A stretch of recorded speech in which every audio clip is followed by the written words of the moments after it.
Bien, vamos a ver lo que son las funciones de flecha, que hasta el día de hoy a mí se me hace muy confusa la sintaxis, pero voy a tratar de explicártela de la mejor manera. Las funciones de flecha, voy a quitar esto ya, si tú quieres guárdalo en un script nuevo, como lo hicimos acá. Voy a quitar el código para no ensuciar aquí tanto. Entonces, las arrow function, así se llaman, arrow functions. Estas surgieron en la versión ES6 de JavaScript. Se pueden definir funciones utilizando una sintaxis particularmente compacta conocida como arrow function. Esta sintaxis recuerda a la notación matemática y utiliza una flecha. Esto es que parece una flechita, por eso su nombre. Y utiliza una flecha para separar los parámetros de la función del cuerpo de la función. No se utiliza la palabra clave function. Por consecuencia, es una función no tradicional o también conocido como una función no regular. Acuérdate que las funciones regulares, las funciones tradicionales, son aquellas que llevan la palabra clave function. Y esta no lleva la palabra clave function. Por consecuencia, es una función no tradicional o también conocida como no regular. Y entonces, dado que las funciones de flecha son expresiones en lugar de sentencias, tampoco es necesario un nombre de función. ¿Te acuerdas que en las function expression no es necesaria un nombre de función? Pues tampoco aquí en las arrow function es necesario un nombre de función. Sin embargo, en las function declaration, ya vimos que en las function declaration la variable o el nombre de la función sí es obligatorio. Pero en las function expression y en las arrow functions no son requeridas. Entonces vamos a ver la sintaxis de las arrow function, que es muy confusa. Al día de hoy yo a veces se me confunde y se me olvida. Y vamos a verla. Si el cuerpo de la función es una única sentencia de return, puede omitir la palabra clave return, el punto y coma que la acompaña y las llaves, y escribir el cuerpo de la función como la expresión cuyo valor se va a devolver. Por ejemplo, fíjate, vamos a hacer una constante, un let que diga sum. Y vamos a ponerle número 1, número 2. Y vamos a sumarlos. Número 1 más número 2. Obsérvate cómo no tiene nombre la función. Este es el objeto función y esta es ya la variable, pero en sí la función no tiene nombre. Esta es una variable, pero donde se almacena el objeto function, pero la función en sí misma no tiene nombre, como te puedes observar. Entonces, como te decía, si el cuerpo de la función es una única sentencia de return, como nosotros vamos a lograrlo ahorita, lo que queremos nosotros, puede emitir la palabra clave return. Fíjate que no está la palabra clave return. El punto y coma también lo puedes omitir.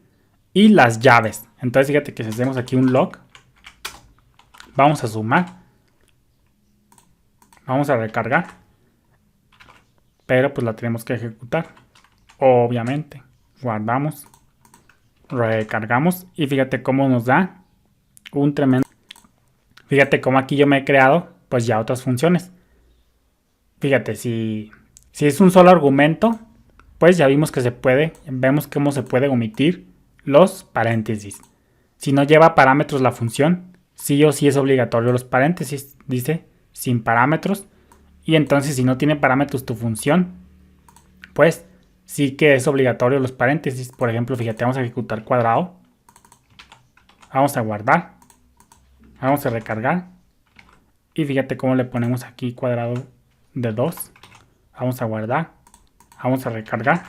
Y fíjate cómo nos da un 4. Entonces aquí tenemos tres sintaxis de las funciones de arrow function. Una única sentencia return.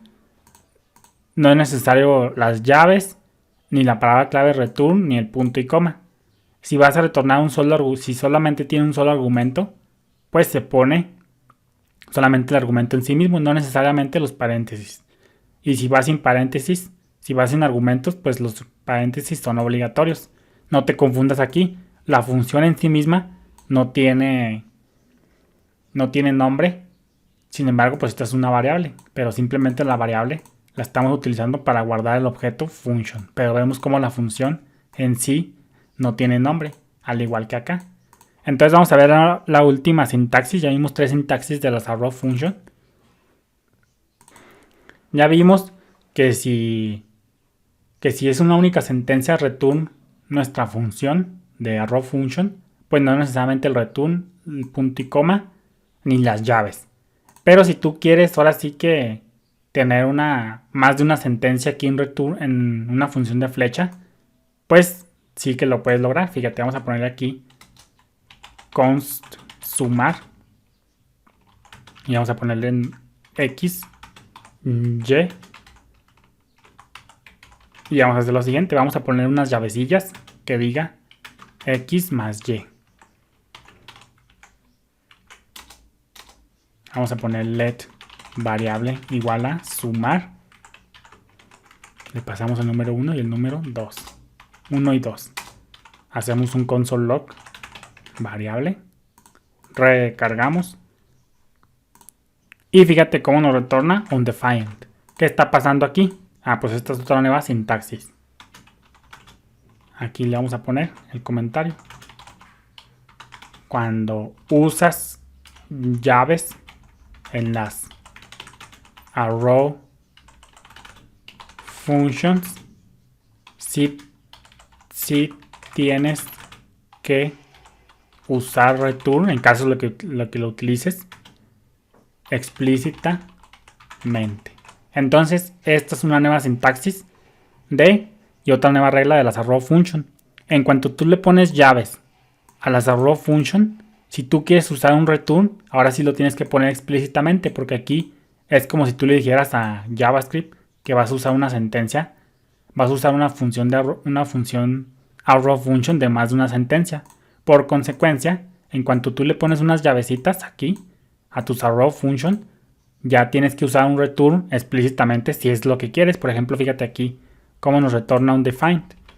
¿Por qué? Porque lo tienes que poner explícitamente. Entonces, si nosotros queremos hacer el return de la suma de 1 más 2, pues ya tenemos que poner el return explícitamente en caso de ser requerido. Punto y coma. Recargamos y fíjate cómo nos pone un 3.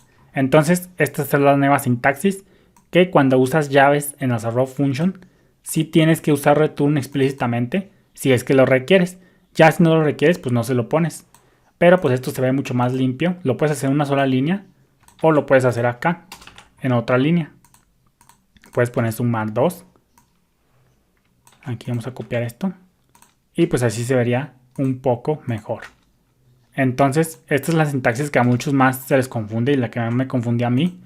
Que en cuanto le pones llaves, sí o sí vas a requerir un return si es que lo necesitas. Si no necesitas un return, pues no se lo pones. Vemos como acá sí lo puedes omitir, pero acá cuando pones llaves, tú ya te comprometes a ponerlo explícitamente el return en caso de ser requerido. Bendiciones.